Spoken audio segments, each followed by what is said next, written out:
Aku naik mobil bak terbuka dengan Riko, pergi ke rumah yang baru dengan membawa berbagai macam barang seperti lemari, bantal, guling, dan lain-lainnya.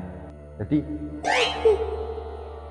suaranya makin kenceng, ketawa seperti kuntilanak yang sedang mencari anaknya. Aku mulai pelan-pelan ingin mengintip pada sesuatu di rumah itu. Nina bubuk. Anakku, di mana anakku?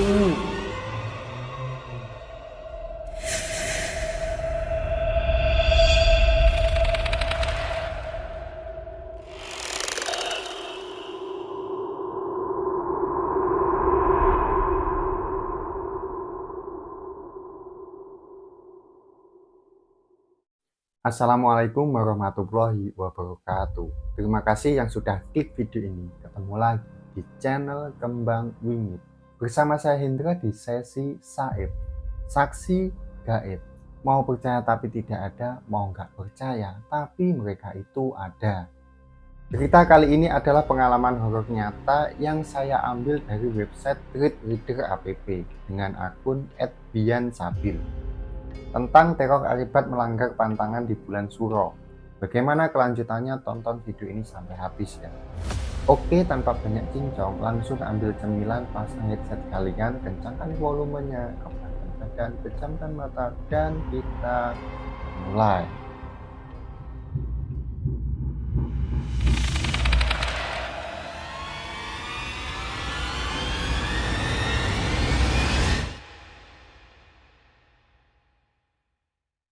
Sebut saja namaku Ian.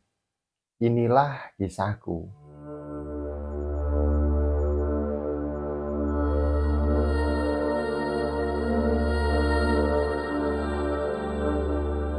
Satu Suro adalah hari pertama dalam kalender Jawa di bulan Suro, atau Suro ini dimana bertepatan dengan 1 Muharram dalam kalender Hijriah. Karena kalender Jawa yang diterbitkan Sultan Agung mengacu penanggalan Hijriah atau Islam. Sebenarnya aku ingin mematahkan salah satu mitos tentang tidak diperbolehkannya melakukan pindahan rumah di malam 1 Suro. Kenapa harus dikaitkan dengan cerita mistis? Tapi entah kenapa, percaya atau tidak, aku mengalami sesuatu hal yang menurutmu nggak wajar sih, dan hal-hal yang berbau mistis. Tepat kemarin hari Sabtu tanggal 31 Agustus 2019, aku bantu temanku untuk pindahan rumah di malam 1 Suro. Sehabis doa akhir tahun, aku dan mamaku pergi ke Kudus untuk membeli sesuatu dan nengokin mbah yang ada di Kudus.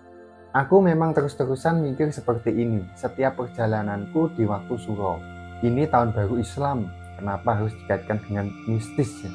Aku buang jauh-jauh pikiranku mengenai hal mitos dengan yang berkaitan dengan 1 Suro. Aku nikmati perjalananku dan akhirnya sampai di Kudus tanpa ada satu halangan apapun bersama mamaku. Habis maghrib tiba, aku ke masjid untuk sholat dan membaca doa awal tahun untuk kebaikan di hidupku ke depannya di tahun baru ini. Setelah itu menurutku, kota di Kudus tidak seperti biasanya. Agak sepi dan jarang orang yang berlalu lalang di jalan untuk sekedar jalan ataupun membeli sesuatu, namun malam itu tidak.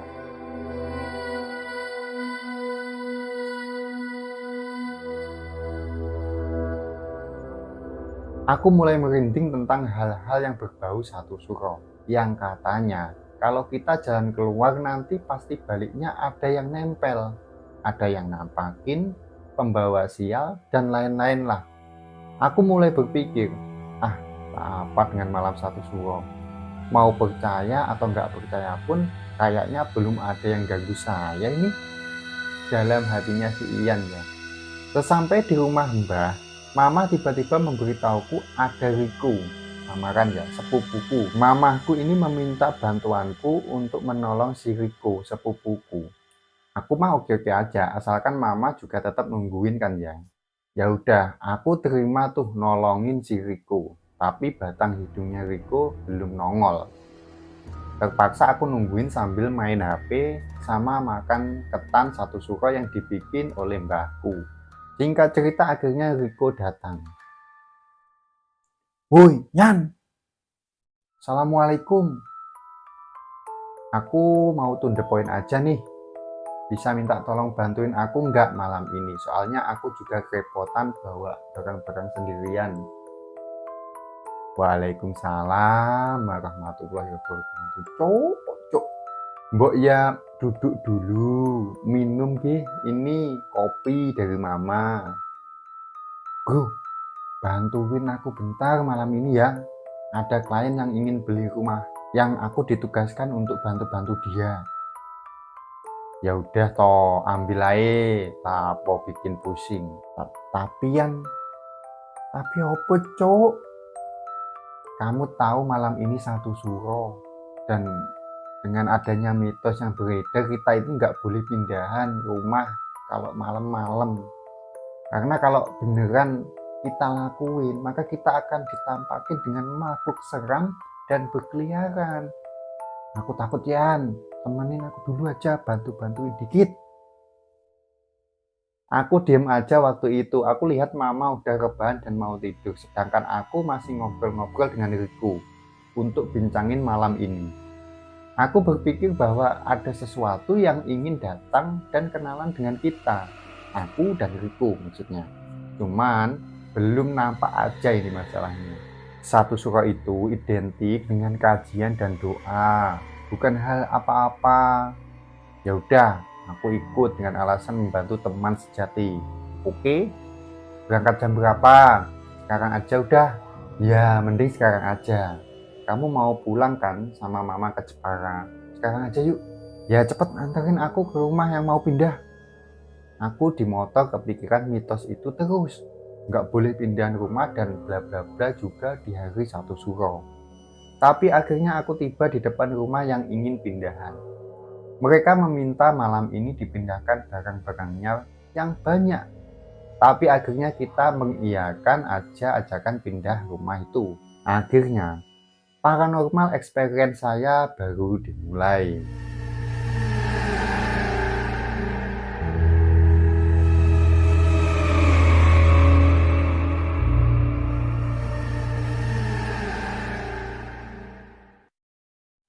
Aku naik mobil bak terbuka dengan Riko, pergi ke rumah yang baru dengan membawa berbagai macam barang seperti lemari, bantal, guling, dan lain-lainnya.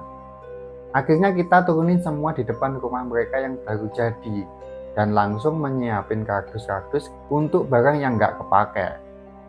Pas sampai malam, pas kita mau nurunin barang, terdengar suara ketawa ibu-ibu di dalam kamar itu. Jadi suaranya makin kenceng, ketawa seperti kuntilanak yang sedang mencari anaknya. Aku jujur merinding gara-gara ada sesuatu yang ada di rumah kosong itu, padahal baru aja mau diisi barang. Malah ada hal yang gak beres kayak gini. Aku dan Riko masih dengerin dari jauh suara itu. Aku mulai pelan-pelan ingin mengintip pada sesuatu di rumah itu. Nina bubu, anakku, di mana anakku? Suara pelan namun jelas itu pun aku dengar sambil aku perlahan mendekati rumah itu ya. Riko mulai berdoa dan mulai menelepon pemilik rumah itu. Apa yang harus dilakukan kalau rumahnya berhantu? Nah, pas aku deketin mukaku ke jendela, tiba-tiba langsung di depan saya ini muncul sesosok wanita pucat yang bergigi taring, berwarna merah darah, dan segar sepertinya. Matanya bolong satu dan baunya ini anyir sekali. Hanya dibedakan dengan jendela ya, jadi tepat di depan mukanya si Ian ini. Nah, saat itu aku takut, tapi aku pengen lari tapi masih belum bisa. Karena di hadapanku ini ada sesi yang bisa saja menerkam aku. Kuntilanak tersebut mulai main dengan bayi yang dibuat dengan kain putih gitu. Serem banget.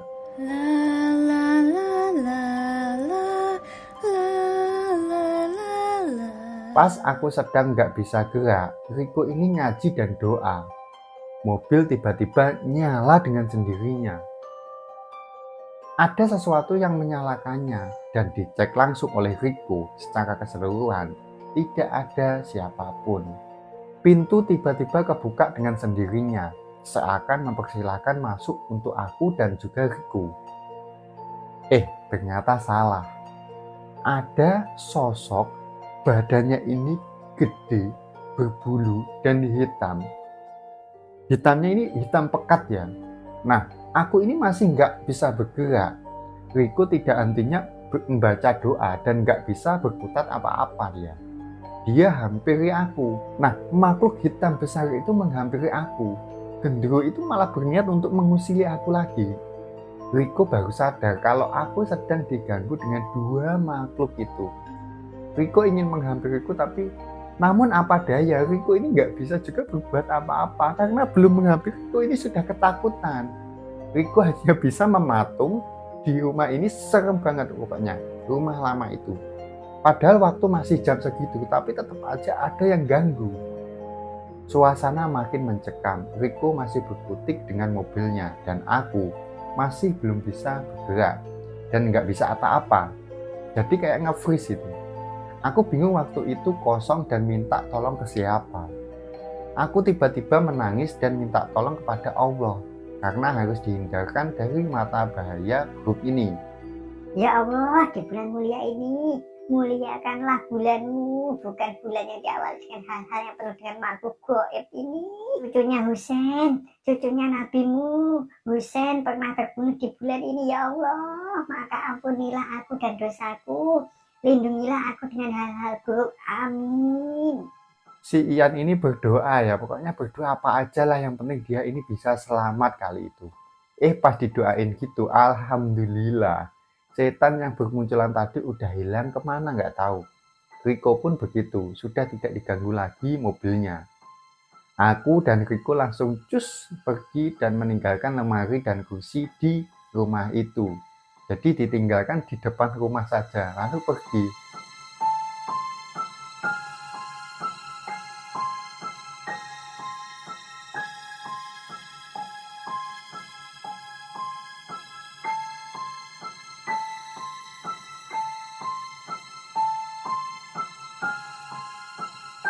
Itulah tadi pengalaman horor saya dan Riko ya di bulan 1 Suro. Ternyata mitos itu terkadang benar adanya. Sebenarnya aku pengen sekali tak percaya dengan mitos tentang 1 Suro yang nggak boleh mengadakan pernikahan, pindah rumah, dan lain-lain. Tapi semenjak kejadian yang tak lama terjadi pada Riko dan aku ini jadi mikir gini.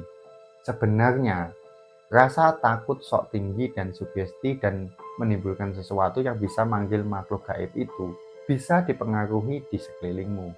Jadi selalu berpikir positif saja, agar pikiran kita positif dan bukan rasa takut.